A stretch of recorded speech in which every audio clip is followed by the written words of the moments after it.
Hi there, welcome back to another small ramble video with me, writer and mental health advocate Tobe Allen. I'm also one half of the BARROW Podcast, the show I do with my mum, where we talk about divorce, dysfunctional families and mental illness while writing a memoir together. On the latest episode of the show, which I'm going to link right here, go and check that out if you haven't already. Mum and I addressed, this aspect of our life, I suppose, that we had to mention. We don't want to dwell on it, but it sort of goes that we can't sort of move along without addressing it. And that is that, part of our story is that my father, I always say was, because my father is very much in the past tense to me. My father was homosexual, and part of his leaving and the divorce and the tapestry of our life was that aspect of his identity and his character. And ultimately it really does just stop there. At the beginning of this week, I released an article, and I read that article on the show. I read it to Mum really for the first time. I don't think she'd heard it before I read it to her in full. And I was addressing the nuance of this particular situation, this particular scenario, and giving some sort of background to its perhaps cultural, social, historic context, right? And as I say, I do just want to leave it there. I don't want to keep going on about this, and I don't want to make a big deal out of this, but I wrote in the article that I never experienced my father as a gay man. I experienced my father as my father. That was it. His sexuality had nothing to do with my experience of him as a parent. And I became very upset when I went off to university and I was told to think of my father. And it was funny because this was coming from the left, and I went to university absolutely sure that I was left wing. And I don't like to talk politics too much, but because I have great objections to both left and right thinking. And then I have embraced aspects of both left and right thinking. Like I getting pinned down on one side of the political spectrum has always seemed a little odd to me, given that there's if you take them as two halves of a society, why would you just choose to live on one side of it or the other? Surely two schools of thought, there must be some logic, some kernel of truth at the heart of both of them. So at the time I went off to university, I believed myself to be thoroughly left-wing, but I became really upset by when I started to delve into my story. There was this night and day reaction. If I told the story of my father deserting my mother and I told it without mentioning my father's sexuality, all the sympathy from the listener went to my mother and I. If I mentioned that my father's sexuality, that changed dramatically, particularly in left-wing circles at university. I was told to reinterpret my experiences and my perception. And I address it in the article, which I've also linked in the description to today's video. So read that article or watch or listen to the latest episode to make sense of what I'm saying now. But I found this... One, I found it just weird. I thought it was strange that you could get such different reads based on this singular variable, this one variable of identity, sexuality, could change the story so entirely. And I just thought it was strange. I just thought it was kind of strange is maybe the wrong word. I found it frustrating for one, but I found it I guess I found it troubling. I found it revealing. I became curious about it on an intellectual level. Like, why? Why is that the case? But as I say in the article, and it's true, it's like, I never experienced my father as being gay. I just experienced my father as being my father. And he was such a hopeless father in such a stereotypical way that I didn't really want anything to do with him, like that's it.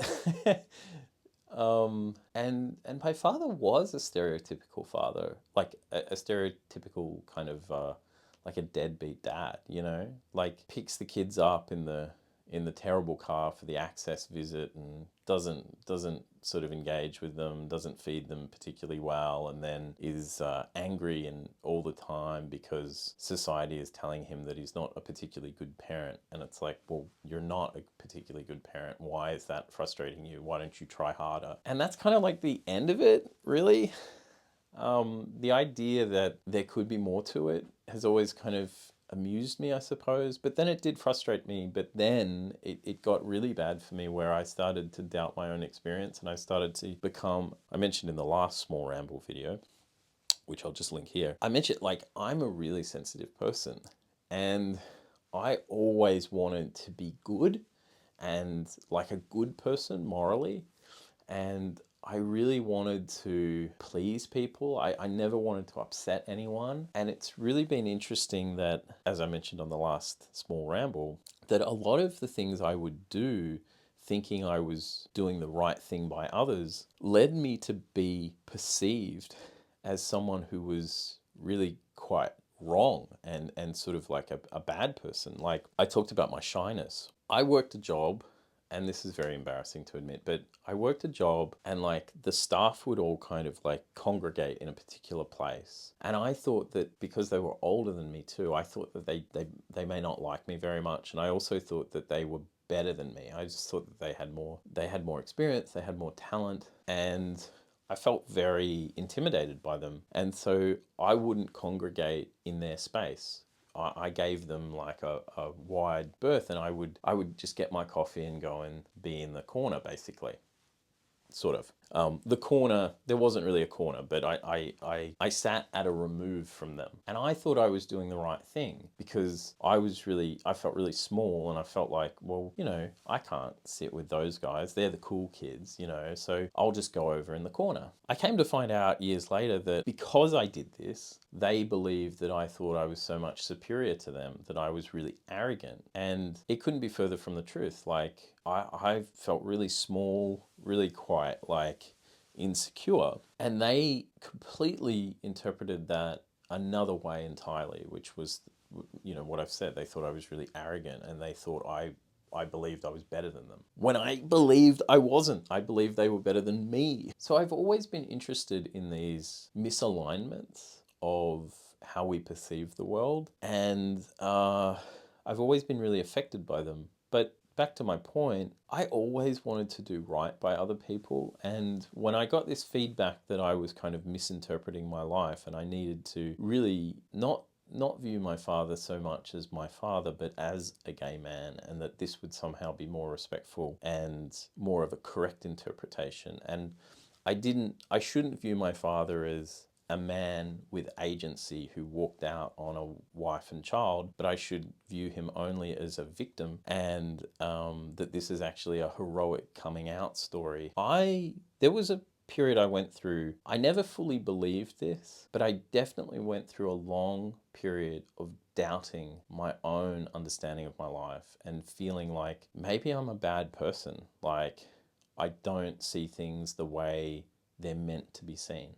I don't see the world as I should, and there's something wrong with me. And by extension, I felt like I shouldn't even try to put my perspective out there, or my experiences, or my own voice. I should just shut up. I should shut my mouth because I'm wrong. And I never felt on this that I was actually wrong. I just felt like I'm going to be interpreted as wrong, so why bother?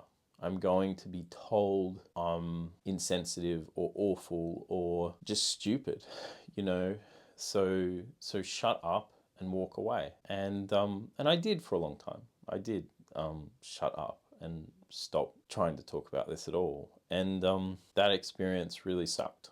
It really sucked to feel wrong, because when I feel something, I really feel it.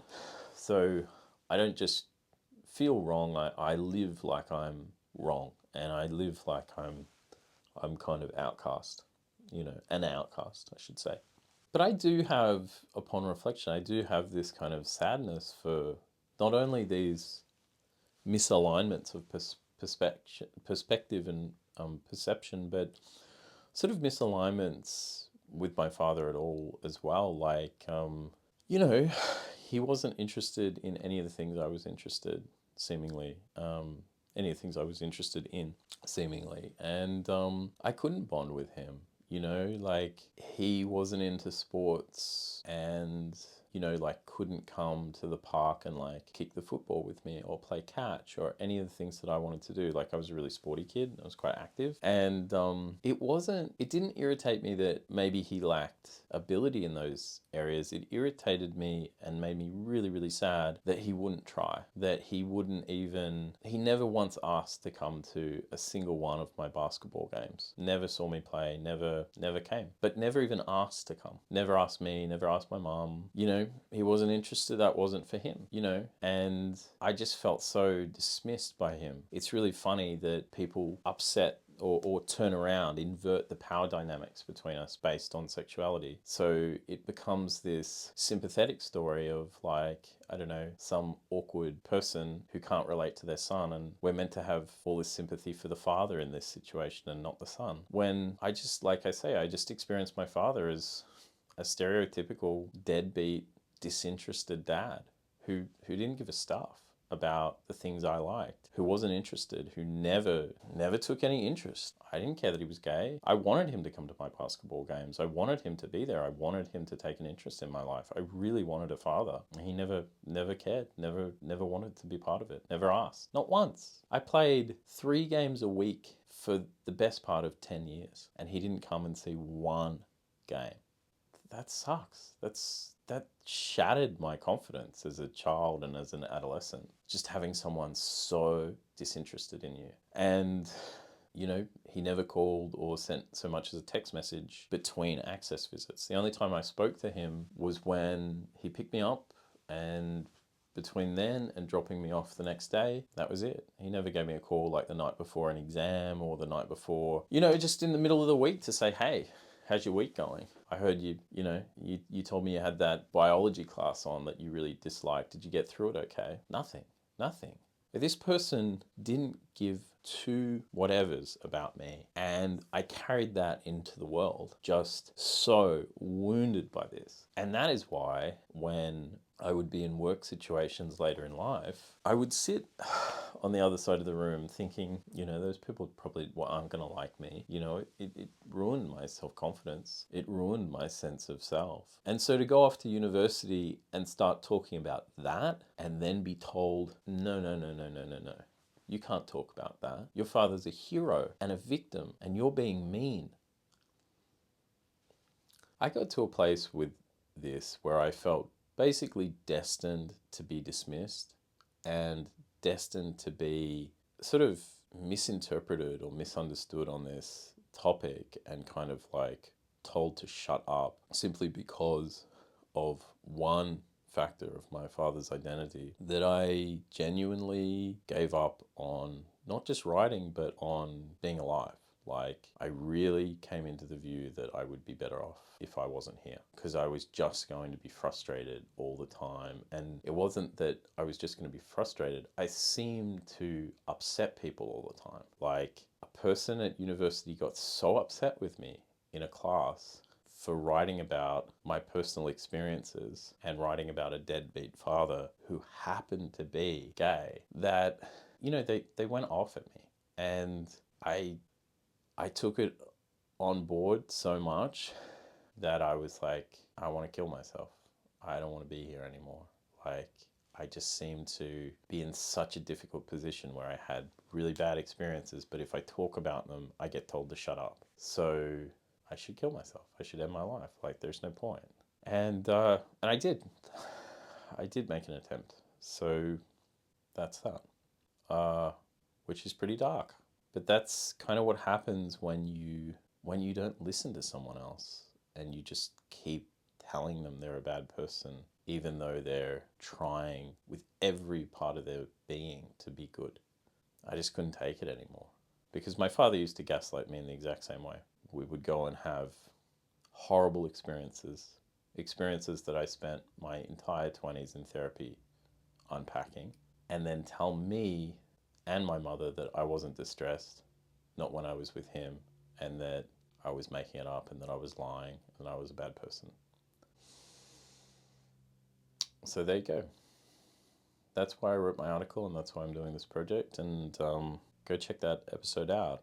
If you have any experiences with being gaslighted by the culture or by people around you, feel free to leave a comment. I know it's not uncommon. It happens, and it's tough. It's tough if you're sensitive and you're trying to make your way through the world in a good, healthy, productive way, and then somebody's just telling you that you're wrong. It's hard. It's really hard to process that. It's hard to deal with, and I'm sensitive, and I couldn't take it. But I'm too old to shut my mouth now. Like I just can't keep my mouth closed anymore. I'm so sick of the BS, and yeah. So if any of that resonates, or you want to find out more, come check out the Barrow Podcast. Links and further information can be found in the descriptions of today's video, as well as on the homepage of this YouTube channel. Until next time, bye.